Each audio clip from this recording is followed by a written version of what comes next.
Okay, so we have the second lecture for the mobile research projects, and we will be discussing today cloud computing, and we have 3 articles to discuss. So we'll start. Your name is King? Yeah.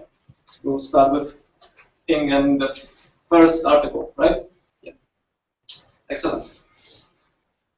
Okay. Good morning. So the paper I'm going to present today, the title is Cloud Computing for Mobile Users Can Offloading Computation Save Energies. So this is basically a paper discussing about the possibility to saving the mobile powers, the energies, by using the cloud network. So here, this is the paper, the detail. That's the title, and that's the 2 authors who from the Purdue University to write this paper, and this paper is recently published, so it's relatively new. Actually, rather than presenting you a bulletin of all the content details, I prefer to share with you some thinkings and what I have learned from this article. So in this paper, before we jump into the details, I will ask you one question. So, what is mobile computing? That's the first question I just ask. So, in my opinion, the mobile computing comprises of several parts. The first part is the hardware, which means basically your PDA and your smartphone and the tablet, and also the wearable devices like the smartwatch or something, Google Glass. So basically, you need the hardware, and you can run everything inside. So in this case, this is the first component is the hardware part. The second part is the communication part, which means you have the hardware in your hands, and you need to communicate with others. The other people around the network or another devices. So in this case, we need to know that we need to have an ad hoc network, which means you can communicate with another device over the network. And also could be an infrastructure network, which basically means the internet, that you can connect widely with the people in another world, in the other part of this world. So far, we have the network, so we need the protocol, so we need to communicate with each other. So based on these protocols, we have some data formats. So there are some regulations and some compromise we have to make, which means we need to do some standards to stand up, so we can have no problem with communicating with each other. And then the next part is the software part. So this is what we're concerned. So in this case, we have 2 different types of software. The first one is based on the software platform, which means we have operating system like iOS and Android. In this case, we can basically run the apps over the layers of the operating system. Another type of software is just a piece of code. In this case, we do not have the operating system. It's purely running on these hardware pieces. So actually, what we are missing here is that the human beings, because all the software and hardware and communication, they are producing the services to our human servers. So the components that connect all the components together, that is the human-computer interactions. So that is the most important part, because we want to use the service, we need to interact with the devices and the software, and also the communication networks. So that is basically several components of our mobile computing. So next question is that when we have a look at these mobile devices, we can see that they have a multiple functional functionalities, because we can use the mobile device. For example, like make calls and send message, and send email, receiving us, taking picture, and also to some social network or all kinds of things. So in this case, what we have is that a very powerful and very elegant and very tiny handheld devices. So it seems like we have everything in hand, right? So why do we need to talk about the cloud, right? So because this paper is basically discussing the the cloud computing. So the problem is that the devices, I mean the mobile devices, have some limitations that we need the help of the cloud services to help the devices. So when we have a look at the devices, we need to know that the device, as a mobile device, has a limited computation capabilities, which means although in nowadays we have a dual-core CPU and or 4 cores inside of CPUs, but still we also have a very limited computing capabilities, because if you want to do very large processing, it's impossible to do that with a single mobile device. Another problem is that the mobile device has very limited local storages. When you're trying to store some kind of a large amount of data, for example, a lot of pictures that were taken from the using cameras. For example, we are using the Lumia 1020, which is recently released by Nokia. You can take the raw picture, I mean the raw format pictures, which means every picture is pretty big. So in this case, the storage is not enough. Another problem is that the mobile device has a limited bandwidth in our wireless network. Considering that you are trying to do some real-time processing, in this case, you need to upload your pictures, your videos to a remote site in just a few seconds. So it's simply very difficult. So that is one main problem here. Actually, the battery here is another problem, because basically you want to use the service of the CPU storage and network. You need a battery as a backend. Without battery, you just powerful mobile device just there. So in this paper, this paper is mainly discussing about okay, how can we shift the computing and all kinds of things from mobile device to remote cloud services. So we can do computing on the remote side, and our mobile device just an interface to act with the users. So we can just display the results and get the inputs. So how can we do that to save the powers? So there are several strategies. The first one is that we can improve the semiconductor technologies. So basically, just improve the technology and make the semiconductor much smaller than ever. So in this case, you can put more semiconductor into this mobile device. So in this case, the device, I mean, semiconductor is much smaller, but actually you need much more semiconductors to make a more complicated device. So you can provide much more complicated functionalities from the device. So basically, you have increasing the number of semiconductors inside. So in this case, it actually is not saving power, but increasing the the consumptions of the powers. Another strategy is try to avoid the wasting the energies. For example, turn off the UPS and turn off the Wi-Fi whenever you not necessarily need it. So this part is pretty tricky.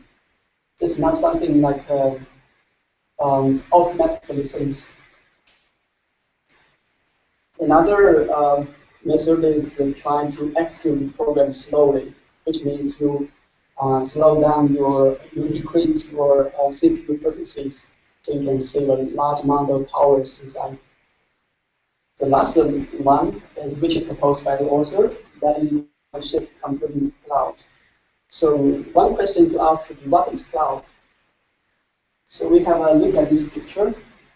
Basically, at the bottom, we can see that there is a lot of hardware or machines inside there, which means we have a lot of CPU resources and also the storage resources on the remote side. So they are basically just the hardware, nothing else. So in this case, we have a very large CPU, which means we have a lot of cores. We have a lot of computing cycles there, and we also have a lot of persistent storages like database or other kind of hard drive or something. So in this case, in order to access these hardware sources, we need to provide virtual layers, which means that it's kind of instructors. In this case, we can use the software to create virtual machines to allocate our resources to different computing devices. So in this case, we can see that actually it is possible for several virtual machines to share the resources. For example, like from the remote side, perhaps you just see, okay, there's a virtual machine running there, but or multiple virtual machines running there. Actually, these machines they are sharing perhaps the same CPU or the same storages. So in this case, you basically you are isolating these applications into different environments, so they are not interacting with each other. So if there's something wrong with this application here, there's nothing impact to other devices. And for at the top layer is our users. So we use the application to interact with hardware and infrastructures. And another advantage is that for the cloud services, we have a very large bandwidth. So that's the basic benefits. So I'm not sure how many of you have some experience with the real cloud services in this reality. Actually, there are several brands. I mean, basically, there are the IT giants in our world, like the Google and Amazon and Microsoft. Actually, I happen to have some experience with Amazon. Actually, we have a large amount of services, I mean, which is public to all the users in this world. Basically, you can do very simple things like just push the buttons in the consoles. So you can control everything inside, like quick virtual machines and running your operating system, deploy your applications. Very easy. So just type in some few commands, basically Linux things. Very easy. But in this case, we have to know that the cloud services is a little bit different from our traditional desktop environment because it costs money. So basically, you want to use the resources like the computing cycles and also the storages. You have to pay basically based on minutes or hours or days. So it's pretty flexible that you can make your own combinations of the specification for the hardware. So you need more powerful machines, just pay more. So in this paper, the author proposed a method to analyze the energies of our device. That he took three important factors in consideration. The first one is the computation speed, which means basically the computing speed of our devices. For example, like a mobile device, also all of the machines on the remote side. Another is how many amount of data we need to transfer between the mobile device and the cloud. So that is the expense of the communication, basically. And also the bandwidth means the bottleneck bandwidth, because for example, like normally the bandwidth from the cloud side is much wider than the one for the mobile device on bottleneck. So in this case, also propose a formulation to analyze energy. So there's a little complicated. So basically, the capital C, means the computation we need to perform, like processing a picture or something. And the A means the computation, the instruction, how many instructions the mobile device can process per second. And the PC means how many power we need to consume for this local device to computing to do such computation. And PI is it basically means how many power the mobile device will consume when it's running idle. Because sometimes when you try to transfer data to the remote side, the computing is calculating there, and you need to make this. So basically, this load device here just waiting for the response. So in this case, just running idle, I mean, run nothing, but just do some internal cycling of the system. And the F is a little bit tricky. F means actually how much acceleration we have by using the cloud service compared to using just a single core mobile devices here. So you can consider that it's just how many cores you are using in the cloud services. And PVR means how many power consumption for the transferring data. P is basically the device, how many bytes we transfer. And B is the bandwidth. So you can see here, actually, the author proposed to say energy is just a subtraction from the actual how many power we use in total, and by this running idle and also the transfers. So that is the computing cost minus the idle cost and also the base transferring cost. So it's very strict, very simple, and very straightforward. Sometimes it's a bit rational. So because you can consider that there are actually much more considerations, like like in this case, we have F here, which means how many cores we have. But actually, you know that if you have a 2-core course, the actual acceleration that you can get is not the 2 times or 3 times, which basically is much smaller than you actually expect to get. So based on this formulation, the author gave 2 examples. The first one, 2 scenarios. Actually. The first one is computation intensive applications like the chess game. So in the chess game, we do not need to know the previous step, the previous state of our chessboard. We just need to know what is the current state of our chessboard. So we can use computer, for example, in parallel computing, to predict what's the situation for us and our enemy and our enemies. So what is our most best or most optimal solutions? So in this case, we can take advantage of these cloud services. Like we can run this computation. We can distribute this computation to different machines, virtual machines actually. So you can do them parallelly. So you can predict the computation. You can predict the move of our enemies pretty fast in just a few seconds. So in this case, we have a very large amount of computation, which means we have a very large C here. So in this case, because we will try to analyze the energy cost, so we try to make this the whole total value of this computation. So make it as small as possible.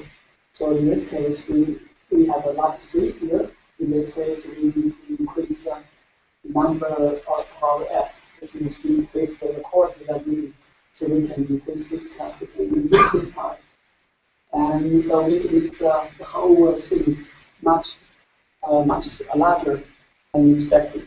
So you can save a lot of energies.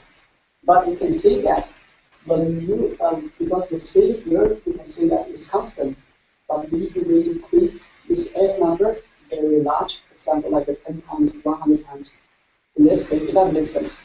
Because actually increasing the number of cores are using actually do not provide much more acceleration as expected. Sometimes it just because there's a negative of our machines. In this case, just this number does not help too much.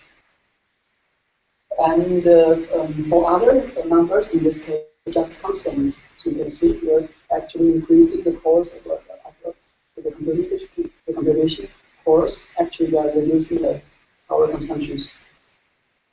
Another type of service is like the data computing, which means you have to transfer a large amount of computation, for example, like the imaging table.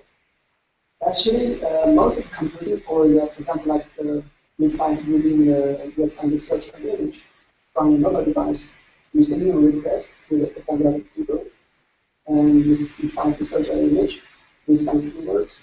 In this case, the keywords send that to the remote side. It's very related communication. But on the remote side, okay, the virtual machine there have to transfer a large amount of data from this invoice between these services, the storage services like server, or so possibly the communication with another device over on another side. So in this case, we expect a large amount of data transferring here. So actually, we are increasing the number of the P there. So you can see that the P number increase, so the whole consumption, I mean, the total energy that you save is actually decreasing. So in this case, the solution is that we increase the bandwidth of our network, so we can lift out and reduce it as possible. So that is another solution for this kind of computing. So basically, for the two types of computing, we need to have different strategies to handle this specific issues. So actually, besides so far we have a very nice formulation, and we have a very different type of very organized computing toolkits. So is that all? So when you design cloud computing, so there are several additional considerations we need to think about very carefully. Because by shifting computing, actually, in many cases, like actually shifting the data from the mobile device to the remote side. For example, like you are taking a picture, you're trying to do some processing of this picture on the remote side. You need to transfer this picture to the cloud services. Imagine that you have an album or a lot of pictures, like 1,000 pictures. In this case, you're shifting the picture to the remote side, but you have no idea what happened on the remote side, right? Because it's cloud. You have no idea what happened there. So in this case, the first thing we need to consider is how about our data security. So, for example, like someone hacking into your cloud services and stealing your data. In this case, actually, these things happened several times before. I'm not sure if you have some experience with this, because I used to use these services quite a lot. So actually, sometimes long time ago, I think it's last year or the year before, I received mail from this company saying that, okay, we have a problem with our system. We didn't say, but we can do some things. You will see that actually someone hacking into their system and steal all the password of the users. So that the company didn't say anything, but that doesn't mean there's nothing happening. Actually, they are forcing you to change your password. For example, increasing your complexity and the complexity of the password. You have to set all password again.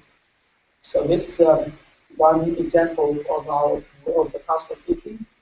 Another security thing is that because we're transferring data, so in this case, we need to consider about encryption, which means basically for our services, we have two options. The first one is the server-side encryption. Another one is the client-side encryption.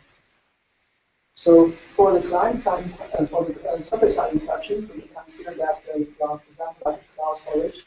I'm pretty sure many of you are using these services. The first one is box, and the second is box. Basically, for these two brands, we need to transfer data from mobile device to the remote side. and the data is encrypted on the remote side using a private key. And the private key is kept on the server side, so you have no access to the private key. So in this case, although all data are encrypted on the remote side, but actually, if someone hacked into the system, get that the private key, so they can decrypt all the data on the remote side. So actually, it's not perfectly safe because we have a no control of the encryption mechanism. Although they declare that our data is safe, note that it's a password. Perhaps someday something will happen. If you happen to be a lawyer, that you have a lot of medical documents, which is very sensitive. In this case, you may not take the risk that using this kind of services there. Another option is that like SpiderWork or Voila. So these two type of services, they encrypt the data on the client side. Basically, you have this total control of the private key on the local device. So you encrypt the data on the local devices and you transfer the encrypted data to the remote side. And for the SpiderWork, in the case of SpiderWork, it's more aggressive, which means that they will split your encrypted data into several pieces, and these pieces are distributed to different servers. So actually, no one could possibly access your encrypted data on the remote side. So that is the guarantee from your company. So that is why the SpiderWork is pretty popular. Yeah, Google makes also the guarantees of distributing their data across multiple sites and multiple services. Yeah. So they kind of try to prevent single access. Yeah. So even they try to they are succeed to steal the data, but you have no way to recover it. So another consideration about the privacy. So what is about privacy? So it's well known that the first one is the visiting history. Like you are visiting a cloud store, and there you try to purchase something, you are trying to type some keywords in the search engine. Actually, they are making records of all the keywords that you are ever use, actually. So they are trying to give you some recommendations of their products. Basically, the idea is good, but the problem is that everything is kept there, and you have no idea what happened to these keywords. Sometimes, for example, like Google, and this very good. And the recent privacy policy of the Google, they try to put your personal information. You can read that. Actually, they are requesting to put your privacy personal information into their advertisement, so they can make their advertisement more accurate than ever. So, but there are a lot of people argue that I don't want my personal information to be shown somewhere. So, but if you want to use the Gmail or other kind of services, you have to follow their rules. So they are key. So in this case, you just have an option. Okay, I give up or I follow their rules. So this is not this kind of a trade-off or not a very good thing for customers. Another one is about the location tracking. So location tracking is very good because it can provide a lot of local information, like the restaurant and also the beautiful sites we can have. But the problem is that when you try to track the person, actually you are leaking the personal information of that person. For example, this is very dangerous for the person who has getting married. In some cases, you have some dates with some girls or something. In this case, okay, you don't want to know that. So this is a bad idea actually. So you should be very careful in this case. Another problem is about the reliability. So what is the reliability? Actually, when you're using wireless network, for example, like the wireless here, if you want to try to access the access point which is weak, it's pretty awful. Especially when you try to download some departmental data, it's very, very slow, especially at the beginning of the semester. there are lots of links actually. So you cannot, sometimes you cannot even open a web page. So in this case, we are using mobile device. Okay, you're suffering this kind of problem of the load values kind of network. So it's not reliable sometimes. And another, so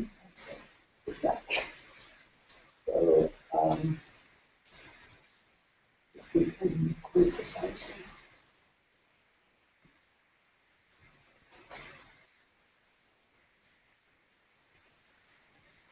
Can you see that? I can see it, but it's way up here.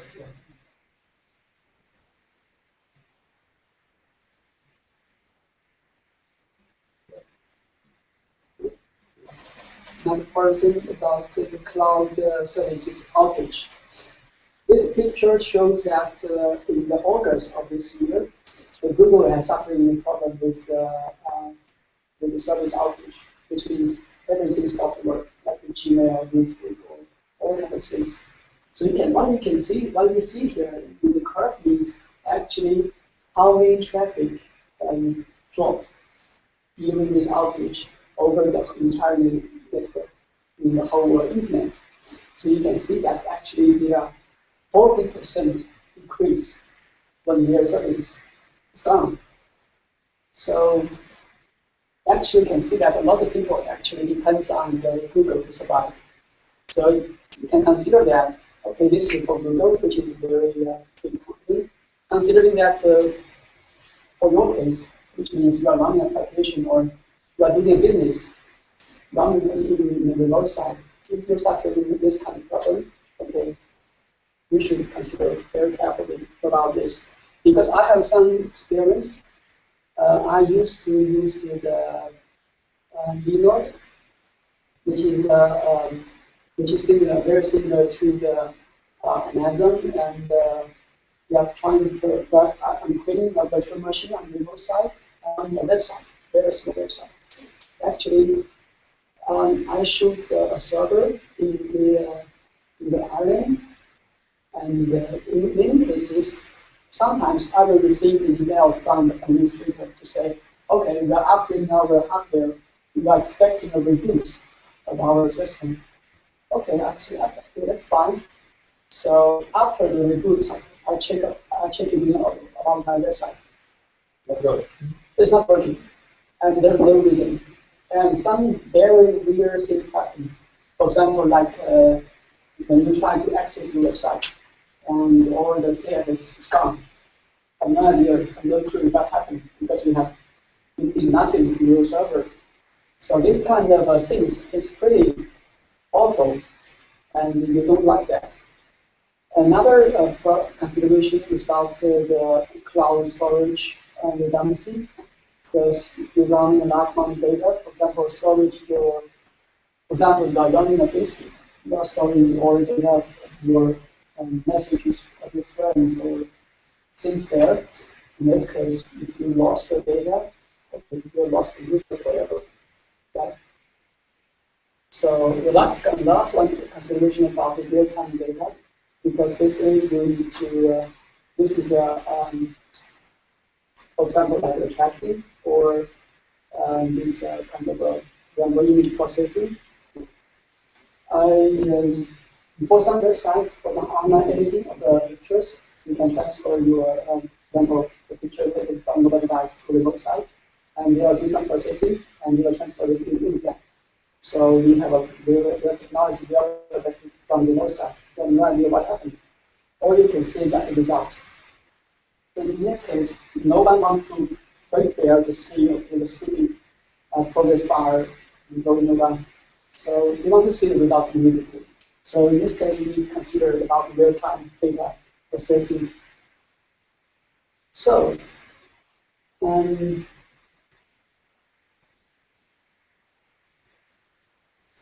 so far, this is the paper all about. So it's not. It's actually a very short paper. It's not. There's not a lot of interesting things there. So I can do a little summary. First one is that remember the title of this paper is "Can we save energy from by shifting this computer?" The answer absolutely yes is still yes. We can save. But actually, what's the answer that the author gave is how much precisely actually we can save from that mechanism. So in this case, we need a very device-dependent approach to estimate actually how much power we consume.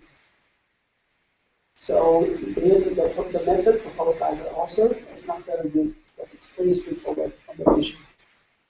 And do we really care about the energy we save? For example, perhaps you can run your mobile device for just 1 hour, so you do not care I lost 1 hour or 2 hours, but you can recharge again at any time this day. And I happen to do some reports saying that actually the most power consuming part is not the computation. It's not about display. It's about the advertisement. It costs the most of your energies. So you try very hard to save energies, but actually there are another component consume much more energy than you can save. So the saving that makes sense. Another problem is about actually considering a powerful computation platform. So actually, how much expense we have to spend for cloud services, and the means the money you have to spend. For example, you need to rent the computation services there. You need to rent the data storage and also the SQL server there. So that actually calculating depends on time. Actually, how much time you are using the service. So it's kind of a consideration you need to think about. And another one is about actually saving the energy should not be the main purpose of using the cloud services. So actually, it's a side effect, in my opinion. So using the cloud service, we can take a very advantage. We can use much more flexible computation. We can use much more powerful computation. But the same energy, it gets a small part of it. So that's my opinion. The last one I should show you. So considering that we have an iPhone device and also the Nokia Asha device, so this one can run only one day by a one-time charge, and that one can run in 46 days. So which one do I use? So that is the energy that we remember for our mobile computing. That's my argument. So that is all. Thank you very much. So do you guys have any questions or any comments about the article and the presentation? Do you have any estimation of what the cost of transferring the computation from mobile to one of the cloud service? What it costs for the cloud service to just compute based from different users? Okay, it's really context dependent. For example, like you have a switch network. Okay, the transfer could be much faster, but actually you're consuming much more power because you need to high speed in the network. And in this case, we have another kind of 2G network. Okay, it's much more slower. So it's pretty dependent on the lesson we are using. Another about the first one is about the network speed. And the next one about the lesson we are using the communication protocol. For example, we are using a VPN sockets or the HTTP socket. So it's totally different. So normally HTTP is much more expensive, or we are using a security HTTP. So it's much even more slower, but it's more safe. And also you need to be considering about the encryption, as I mentioned earlier. For example, like when you need to encrypt the data before you actually send them out. So basically for the Gmail, Gmail is using the security by default. So in this case, everything is required, so no one else can actually see what you are transferring over the network. So I'm not sure if you know about the network CV. So actually, they can describe your data over the network in real time. Actually, so this is something about you need to consider for these type of things. And but there are also many possibilities to optimize your, the transferring speed and also the computation protocols. So many possibilities. Okay. Right. So in the article, they haven't used the notion of the computing processing per watt, right? So most of the mobile devices, they have a very good ratio of computational instructions per watt they consume because they are very limited by the battery. Whereas in the cloud services, we typically use the very inefficient, high-powered CPUs, which have that ratio not as good as in the mobile devices. So that's another argument that sometimes it might have been better from the energy consumption point of view to actually keep running stuff distributed on the mobile devices instead of running them on the cloud. Nevertheless, the business models are about collecting data from users and doing some aggregate processing on the cloud. So as you said, it's not only the energy consumption which is at stake here, it's also the business models and the ownership of the data and all other economical elements which kind of play the role. Actually, there are also some other considerations which I didn't mention here. Actually, for example, like for the real-time processing, for example, you are processing a picture on the website. In this case, we are not transferring a very large picture from the local device to the website. It's very expensive. So in this case, many, so as I know, many service providers are simply resize this picture to a smaller one and transferring it into the website. So you actually receive just a processing result of what you're talking about. So in this case. So there are many tricky things playing here.